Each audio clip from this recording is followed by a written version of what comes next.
안녕하세요, 구독자님들. 저는 서울에 거주하고 있는 30대 초반의 여자예요. 결혼은 이제 3년 차이고 아직 아이는 없습니다. 3살 연상의 남편이랑은 맞벌이를 하며 아직 전셋집 탈출을 못한 상태이고요. 아직 내 집 마련의 꿈을 포기하지 않은 채 나름 열심히 현재를 살아가고 있는 착실한 시동부부입니다. 저희 남편은 이남이녀인 대가족 중에서 막내 아들이에요. 시댁은 서울에서 3시간가량 떨어져 있는 지방에 있었고, 저희 남편은 대학을 서울로 진학하게 되면서 20살 적부터 쭉 자취를 시작한 케이스였습니다. 남매들이 모두 다 여전히 지방에 살고 있는 것에 비해 저희 남편은 혼자 시댁에서 일찌감치 독립을 해 떨어져 나와 사는 자식이었죠. 그래서였는지 시어머니는 유독 막내 아들이라며 제 남편을 더 잘 챙겨주는 것도 있었고요.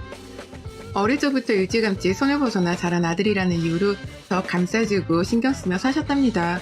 반찬도 일부러 서울 사는 남편에게만 보내주셨고, 지금 남편 나이가 30 중반인데 여전히 어머님은 스스로 지어내신 남편 옷을 주기적으로 보내주기도 하세요. 그 정도로 막내 아들 사랑이 유별난 분이셨죠. 남편이 시어머니께 가장 사랑받는 자식이다 보니 저에게도 콩고물이 좀 떨어지지 않겠나 싶어서 처음엔 그저 아무렇지 않았습니다. 남편 먹으라고 보내주신다는 반찬도 제가 같이 먹으면 그만인 것이었고, 남편 입으라고 만들어 보내주시는 옷도 제가 따로 남편에게 옷을 사주지 않아도 되는 것이니 좋은 것이었죠. 분명 결혼하고서 한 달가량까지만 하더라도 전 이런 느긋한 생각이나 하면서 살았습니다. 그런데 더 살아보니까 느긋하면 절대로 안 될 일이더라고요. 저한테 쏟아질 엄청나게 괴로운 일들이 한가득 일하는 걸 그땐 미처 몰랐었던 겁니다. 저희 어머님, 제 남편 사랑이 유별나긴 하셨으나 그렇다고 해서 저까지 유별나게 좋아라 해주시는 건 절대 아니셨습니다. 남편 먹으라고 반찬을 보내기는 하셨으나 제가 갑각류 알러지 때문에 잘 먹지 못한다는 게 반찬을 일부러 산더미처럼 쌓아보내 주기도 하셨고요. 보란듯이 남편만 먹이겠다는 마음이신 건지 반찬통마다 우리 아들에게 라는 쪽수를 붙이셔서는 남편만 손대라는 듯이 택배를 보내기도 하셨었죠. 옷도 남편 여름 옷만 쏙, 여름 잠옷에 겨울 티셔츠만 쏙 만들어서는 택배로 보내주시고, 저한테 전화를 하셔서는 옷을 망가뜨리지 말고 잘 씻었다가 말리라며 잔소리만을 늘어놓는 어머님이셨습니다. 남편을 잘 챙겨주긴 하셨으나 그렇다고 해서 와이프인 저한테까지 콩고물이 떨어지는 일은 절대로 없었어요. 그러니 저도 슬슬 아들 사랑만 유별난 시어머니라는 생각을 하게 되었죠. 집안은 늘 반갑지 않은 시어머니의 반찬들로 쌓여가기 시작했고, 다 제때 먹지 못해서 버리는 음식이 투성이었음에도 불구하고 어머님은 꾸준히 갑각류 반찬들을 산더미처럼 쌓아 보내셨습니다. 그래도 천만 다행이었죠. 내 집을 자기 집처럼 드나들지 않는 게 어딘가 싶었거든요. 그것만큼은 끔찍해서 절대로 못 봐준다 싶었는데요. 세상에, 어머님이 저희 집에 오지 않는 대신 저희를 어머님 집으로 부르시더라고요. 3시간이 걸리는 시댁까지 한 달에 한 번, 많게는 2번이나 말입니다. 분명 말씀드렸듯이 저희 남편은 막내 아들이고 집안에 장남인 아주버님이 계셨는데요. 아주버님이 결혼을 하고 형님이랑 시댁 제사일이나 경조사에 손을 딱 놓는 바람에 시어머니와 형님 간의 갈등이 이만저만이 아니었어요. 제가 시집을 왔을 때에는 이미 그 갈등이 최고조에 달하는 중이었고요. 그렇다 보니 어머님은 장남 맏며느리 노릇을 해주지 않은 아주버님과 형님을 대신해서 저희 부부에게 기대를 걸기 시작하셨죠. 비록 막내 아들이지만 집안의 제사도 챙기고 며느리 노릇도 팍팍 해가면서 집안의 보탬이 되라고 말입니다. 막내 아들한테 잘 보이기 위해서 음식이나 옷을 가지가지 택배로 보내오셨던 건지 어머님은 슬슬 시댁으로 오라는 말을 부쩍 자주 하기 시작하셨고요.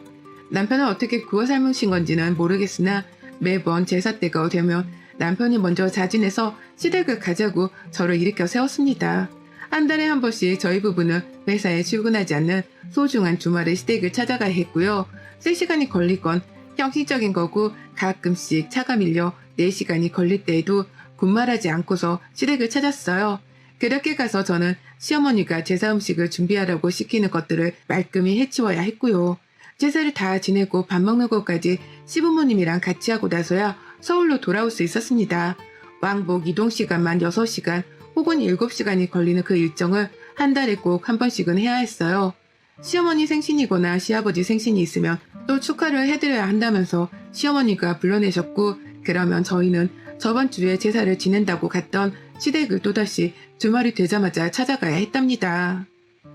한 달이 고작 몇 번을 찾아가는 걸로 뭐 그리 스트레스냐고 하실 수도 있겠지만 한 달에 몇 번씩이나 3시간 거리의 시댁에 찾아가 시어머니를 대신해서 제사 일을 지내는 건 분명 고역인 일이었습니다.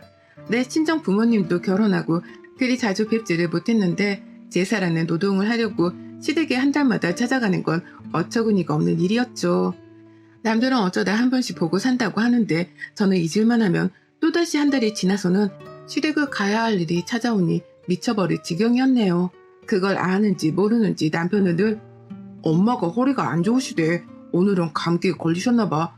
드라이브 할 겸 갔다 오자.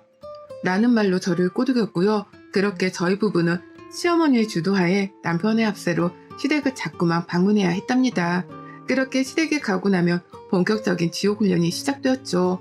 한두 번은 제사 음식을 같이 만드시더니만 언젠가부터 시어머니가 제사 요리를 하는 것에 손을 딱 놓아버리셨어요. 이제는 며느리가 혼자 해도 된다고 하시면서 저에게 모든 일을 떠맡겨버린 이유 때문이었죠. 처음엔 허리가 아프다거나 감기가 걸렸다는 핑계를 대면서 슬그머니 안방으로 들어가더니만 이제는 그냥 말없이 저를 부엌에 떠밀어 놓고서는 혼자 깎아먹을 과일들을 챙겨서는 곧장 거실로 가버리곤 하셨답니다. 가서 남편 입에 들어갈 과일을 깎아주며 그저 좋아라 웃고 떠들어대기만 하셨죠. 그러다가 제 표정이 조금이라도 금방 폭발할 듯 화가 나 있으면 그제서야 양심이 있으셨는지 아프다는 소리를 하며 또 안방으로 슬그머니 들어가 사라지셨고요. 무슨 짓을 해도 저를 돕겠다고 다시 부엌 안으로 들어오는 일은 없었습니다. 그 바람에 저는 3시간이 걸리는 짧지 않는 드라이브를 해서 시댁까지 간 걸로도 모자라 바로 제사 음식을 차려내겠다며 부엌 안에서 내내 서 있어야 했죠. 평생을 저희 집안 제사도 제대로 거들어 본 적이 없는 저였는데 시집을 오자마자 팔자에도 없는 제사 음식을 만들어내기를 하며 고역이 이만저만이 아니었습니다. 하지만 소용이 없었네요. 남편의 눈에는 시어머니가 가장 힘없고 불쌍한 약자였기 때문에 저 따위는 보이지도 않는 듯 했거든요. 그저 자기 엄마가 힘드니까 우리가 도와줘야 한다는 말을 반복하며 절 시댁으로 데려오는 남편도 제 눈엔 시어머니만큼 미운 놈이었답니다. 그러니 전 어머님의 입맛대로 어머님이 드시지 못하는 매운 음식이나 반찬들을 골라내서 제사 음식을 만들어냈고요.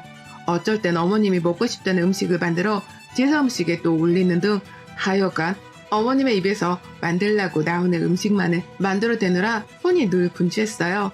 이럴 거면 차라리 시어머니가 조상님들 옆에 앉아서 같이 제사 음식을 드시는 게 낫겠다 싶을 정도로 어젠가부터 제사상은 시어머니의 입맛대로 굴러가기 시작했습니다.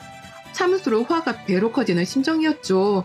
누구 하나가 나를 건드렸다가는 언제 어떻게 터져버릴지 모른다는 생각이 늘 머릿속에 차있기도 했고요. 그렇게 고생은 고생대로만 하다가 제사를 다 끝마치고 집으로 돌아가는 길, 그 3시간은 또 나름의 다른 고통이었답니다.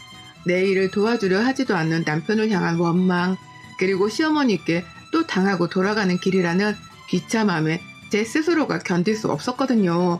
이러려고 시집으로 왔나 싶고 내 소중한 주말이 왜 이딴 식으로 망쳐져야 하는 거냐며 남편이랑 한시름 싸움을 하고 나서야 주말이 진짜로 끝이 났습니다. 차오르는 억울함을 푸는 거라고는 집에 와서 제가 먹고 싶었던 불닭볶음면에다가 캡사이신을 왕창 뿌려 먹으면서 스트레스를 달래는 것이었고요. 언제까지 제가 이놈의 제사 시다바리를 해야 하나 그 생각 하나로 매달 달력이 지나갈 때마다 속을 끓이던 저였는데 시어머니가 자진해서 제 분노를 끌어올려 버리셨답니다. 또다시 집으로 제사를 지내라 불러내고 난 후에 말이죠. 몸이 많이 안 좋아서 집에 있으려고 했지만 이번에도 남편이 시어머니 얘기를 들먹이면서 시댁에 가자고 저를 조르더라고요. 시어머니가 몸이 많이 아프셔서 우리가 못 가면 이번 달 제사는 아무도 못 지내준다고 하면서 말이죠. 근처에 살고 있는 딸 자식도 둘이나 있는데 왜 3시간이나 걸리는 서울에 살고 있는 제가 가야지만 집안의 제사가 돌아가는가 싶어서 참 이해하기가 힘들었습니다. 뭐 이런 어처구니 없는 집구석이 다 있나 싶은 마음에 끝까지 버텨보려다가 결국 남편이 이러다가 제대로 토라질 것 같아서 또 못 이긴 척 시댁으로 향했어요. 3시간을 또 차를 달려서 말이죠. 그렇게 시댁에 도착을 했더니만 어머님은 도착하자마자 썩은 표정을 들이미시며 제대로 인사도 안 받아주더라고요. 피곤해 죽겠다는 말을 자꾸만 하시면서 벌써부터 제사 음식을 차리지 않겠다고 연기를 펼치시는 겁니다. 그러면서 네가 다 알아서 해라. 제사 음식 한두 번 차리는 것도 아닌데 어른이 알아서 할까? 라는 말과 함께 안방으로 슝 하고 들어가 버리셨어요. 졸지에 저는 시댁에 와서 또 시어머니도 없이 혼자 맏며느리 마냥 이 집구석에 제사 음식을 차려내야 했죠. 혼자 부엌에 남겨졌는데 기분이 너무 역 같았습니다. 남편은 어쩔 줄 몰라 하면서 시어머니가 괜찮은지 상태를 보다가 저한테도 도와주겠다며 어설프게 손을 걷어붙이고는 부엌으로 들어오는데 할 줄 아는 것이 없는 놈이다 보니 그냥 멀뚱거리며 자리만 차지하고 있더라고요. 그래서 홧김에 남편한테도 나가라고 윽박을 질렀습니다. 그리고는 정말로 저 혼자 다 했어요. 시어머니가 알아서 하라고 하셨던 만큼 진짜로 시어머니 말씀을 철석같이 알아듣고는 저 하고 싶은 대로 제사 음식을 만들어냈습니다. 시어머님은 자기가 알려주고 보여준 대로 제가 평소처럼 제사 음식을 해낼 거라고 생각을 하신 건지 안방 안에서 남편한테 소리치며 말씀하더라고요. 나가 있어라, 나가 있으라고 하면 그냥 나가 있어. 오래 운전하다 와서 피곤할 텐데 그냥 거실 가서 TV 보며 누워 쉬어라. 라고 말이죠. 제가 남편한테 윽박을 지른 게 내심 속으로 열불이 나신 건지 큰 소리를 뻥뻥 내면서 남편한테 좀 쉬라고 친히 말을 거두셨어요. 저도 똑같이 3시간을 차 안에서 달려 도착을 했는데 저한테는 쉬란 소리를 한마디도 안 하면서 말입니다. 속으로 시어머니를 향한 욕이 육성으로 터져 나오려 할 때마다 저는 뭐에 홀린 듯이 제사 음식을 만들어냈어요. 눈에서 불이 날 정도로 거침없이 칼질을 했고 그러다 고추를 발견했죠. 어머님이 매운 음식을 못 드셔서 시댁에는 원래 고추가 하나도 없는데요. 열받은 채로 막 냉동실을 뒤지고 있다가 아주 우연찮게 조그마한 빨간 고추들을 여러 발견했습니다. 보아하니 시아버지가 술을 좋아하는데 아버님 해장용으로 국을 만들다가 남긴 고추인 듯 했어요. 잘라낸 냄새를 맡자마자 올라오는 매운 향에 섬뜩 놀래긴 했지만 그걸 발견하자마자 옳다구나 싶었습니다. 그리고는 저 몇 개 없는 고추를 어떻게든 다 써보겠다며 전에도 넣고 국에다 넣어가며 온 제사 음식에 고추를 나눠 넣었어요. 잘게 잘라서 익으면 매운맛이 사라질까 싶어서 음식 조리를 다 하고 난 후에야 데코용으로 음식 가지가지 사이에 쑤셔 넣어버렸습니다. 제 눈에는 딱 봐도 고추들이 곳곳에 서려 있어서 매운 냄새나 향이 저도 모르게 올라오는 중이었는데요. 남편이나 시아버지 그리고 시어머니의 눈에는 그게 하나도 보이질 않는 건지 아무도 눈치를 채지를 못하더라고요. 그렇게 저는 어머님 말씀대로 제 마음대로 제사상을 차려냈고요. 제가 혼자서 생고생을 해가며 만든 음식으로 저희 시댁은 그날의 제사를 모두 다 치러냈습니다. 평소처럼 시어머니는 제가 음식을 다 차려냈다는 말을 듣고 나서야 안방을 슬그머니 나오셨고요. 그렇게 나와도 제사 음식 옮기는 걸 한 번도 도와주려 하질 않은 채 편안히 제가 해내는 일을 지켜보기만 하다가 시아버지와 함께 제사를 치르셨죠. 그래봤자 아버님이 주도하는 제사를 옆에서 지켜보는 게 전부이긴 했지만 말이죠. 그리곤 대망의 식사 시간이 찾아왔습니다. 아무것도 하지 않은 주제에 시어머니는 뭐가 그리 힘드셨는지 죽는 소리를 해가면서 상 앞에 앉더라고요. 그리고 전 특별히 고추가 많이 들어간 전과 국을 시어머니 앞에 내려놓고는 드시라고 드렸어요. 시어머니는 아무것도 모르고 자리에 앉자마자 괜히 음식을 한번 훑어보더라고요. 전 모양이 좀 삐뚤어졌다느니 국 안에 든 두부 크기가 제 각각이라서 보기 별로라느니 하면서 한마디씩 거들며 음식에 핀잔을 놓았습니다. 그리고는 한 숟갈씩 음식을 입에 가져다 대기 시작하셨죠. 전 어머님이 뭔 말을 하더라도 상관없었어요. 엿먹으라고 내가 직접 음식 안에 넣어둔 매운 고추들이 한가득인 걸 안다는 사실만으로도 제 속에서는 승리의 환호성만이 터져 나왔으니까요. 그리고 아니나 다를까 시어머니는 제가 제 마음대로 차렸던 제사 음식들을 먹다 말고 맵다고 난리를 치기 시작하셨습니다. 숨을 헐떡이면서 아니 근데 이게 원래 이렇게 매운 음식인가? 라는 말로 갸우뚱하며 음식을 드시더니만요. 익고 매운 걸 제대로 씹어버린 건지 아니 여기다가 고추를 넣은 거야? 그게 어디서 났길래? 라며 저를 향해 바로 시뻘개진 얼굴로 노려보기 시작하셨어요. 차마 화를 내고는 싶으나 속에서 차오르는 매운맛들이 감당이 되질 않았던 건지 어머님은 매운 걸 어떻게든 가라앉히겠다며 바로 숟가락을 집어 국물을 뜨셨는데요. 국물 속에도 들어있는 화한 매움이 차올라 어머님의 입안을 감당이 안 되도록 만들었죠. 시뻘개진 얼굴로 땀까지 삐죽거리며 흘리기 시작한 시어머니는 내가 이 나이 먹고 매운 음식 감당되는 줄 아니? 아휴, 누가 물 좀 갖다 줘. 놔두고 물 좀 줘.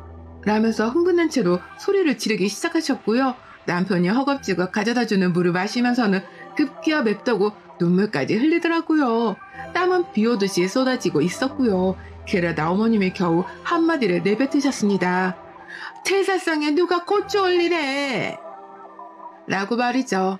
더 말을 못하셨지만 눈으로는 저를 조깃듯이 노려다 보시는데 저도 홧김에 할 말은 해야겠더라고요. 그래서 대답을 했습니다. 아주 명쾌상쾌 통쾌하게 말이죠. 제 마음대로 차리라면서요. 그래서 제 마음대로 좋아하는 고추 팍팍 넣고 차렸는데 뭐 문제 있어요? 라고 말입니다. 시어머니는 말을 잊지 못하셨어요. 어떻게 마음대로 하랬다고 고추를 이렇게 넣어서 맵게 만드냐며 목도까지 하고 싶은 말이 많은 듯 보였지만 끝내 말을 잊지는 못하신 채 기가 막힌다며 한숨만 죽어라 쉬더라고요. 물은 벌컥벌컥 마시다가 화장실에 가고 싶었던지 급하게 화장실 안으로 주량량을 치셨고요. 그리고 나서 주변을 살펴봤더니만 시아버지며 남편이며 고래 싸움에 새우등이 터져서는 다 같이 땀을 뻘뻘 흘리며 음식을 잡수고 있었습니다. 음식이 매운데 요리를 한 제 앞에서 뭐라 말은 못하고 있다가 시어머니가 맵다고 먼저 터지고 나서야 하나둘 물을 나눠 마시면서 그제서야 지들 몸에서 나오는 땀을 닦아내더라고요. 그 와중에도 남편은 어찌나 찌질하게 시어머니 눈치에 제 눈치까지 보면서 땀을 닦아내던지 확 그냥 마음 같아서는 집에 있는 고추랑 고추는 싹 다 싸그리 주워 담아서 던져버리고 싶었답니다. 저는 혼자서 아랑곳하지 않고 밥을 먹었어요. 저는 매운 음식을 좋아해서 그런지 아무것도 저를 힘들게 하는 것도 없었습니다. 오히려 화한 것이 올라오는 게 평소보다 더 맛있다며 더 즐겁게 제사 음식을 먹었네요. 이런 제 앞에서 시어머니는 궁시렁대며 결국 밥상에서 먼저 일어나셨고요. 나중에 들어보니 화장실 안에서 코까지 푸는 건지 꽃부는 소리를 내면서 깊은 한숨을 쉬고 계시더라고요. 급기야 새밥을 가지고는 도로 밥상 앞으로 오셨다가 제가 숨겨놓은 고추가 들어있는 전을 한번 잘못 드시고서는 조상님이 놀래서 살아 돌아오시겠다 라고 하면서 놀라서는 부엌으로 달려가셨답니다. 먹던 걸 바로 뱉겠다면서 말이죠. 그렇게 시어머니는 결국 제가 차린 제사상을 먹겠다고 밥상으로 다시 되돌아오지를 못하셨어요. 먹던 걸 뱉겠다고 부엌으로 가버리시자마자 입을 싹 헹구고는 말도 없이 안방으로 기어 들어가 버리셨죠. 보통 같으면 아픈 척을 하면서 일을 안 하겠다고 들어갔을 안방이었는데요. 이번에는 제가 만든 음식으로 엿을 단단히 드시고 난 후 완전 패배를 인정하고는 입까지 다무신 채로 도망을 치신 것이었습니다. 그런 시어머니 태도에 저도 이번 싸움의 승리를 확신했고요. 먹는 걸로 이러는 게 많이 치사하다는 걸 너무나 잘 알고는 있었으나 먼저 치사한 방법으로 며느리를 구워 삶으로 하셨던 시어머니를 향한 분노가 더 컸기에 이번 일은 쌤쌤이 치기로 했답니다. 절대로 고추를 많이 넣어 죄송하다고 사과를 드릴 생각도 없었고요. 저는 혼자 말끔히 밥을 해치워 먹고서는 시어머니가 드시지 못할 것 같으니 내가 챙겨가겠다며 남은 음식들까지 싹 다 들고서는 시댁을 나왔어요. 시댁에는 거실 한복판에 덜 치워진 제사 음식들과 상차림으로 여전히 널브러져 있었는데요. 저는 그걸 치울 생각도 하지 않고 남은 음식들을 마저 다 싸다가 바로 집을 나와버렸습니다. 매운 거 먹고 빡친 시어머니 성질을 더 건드리지 말라는 말로 남편까지 회유를 해서는 그냥 불이 났게 시댁을 나와선 집을 돌아왔어요. 남은 주말을 어떻게든 1분 1초라도 더 잘 보내기 위해서 말이죠. 집에 돌아오고 나서야 시어머니께는 문자 한 통을 보냈습니다. 음식으로 또 장난치는 꼴 보기 싫으면 앞으로는 음식을 나눠서 하든지 같이 하든지 일을 공평하게 나눠서 분담하자고 말이죠. 직장 생활하면서 주말에 3시간 걸리는 시댁까지 왔다 갔다 하는 게 쉬운 일인 줄 아냐면서 장문의 문자 한 통을 보냈어요. 뭔 말씀을 하시더라도 이해하기 힘드니 답장은 사절이라는 마지막 문구까지 빨간색 느낌표를 3개나 붙여 보냈고요. 그리고 난 후 시어머니는 제 문자를 읽고서 곧장 씹으셨답니다. 며느리가 답장까지 사절이라고 하는데 굳이 답을 보낼 이유가 없으셨던 거죠. 그렇게 호되게 고투 섞인 음식으로 당하기까지 했는데 이제 와서 문자로 입씨름을 하기 괴롭고 하셨을 거고요. 이렇게 전 드디어 결혼생활 3년 만에 달마다 3시간이 걸리는 시댁에 가는 그 괴롭던 일정을 청산하게 되었답니다. 이제 더는 개고생을 해가며 시댁에 왔다 갔다 할 이유도 없고 그럴 일도 사라졌네요. 드디어 새로 다가오는 새로운 달을 반가워할 수 있게 되었답니다. 고된 역경 끝에 통쾌한 복수 한 방으로 맞이하게 된 자유. 앞으로 쭉 누리며 살 겁니다. 여러분의 생각은 댓글로 남겨주세요. 오늘도 시청해주셔서 정말 감사합니다.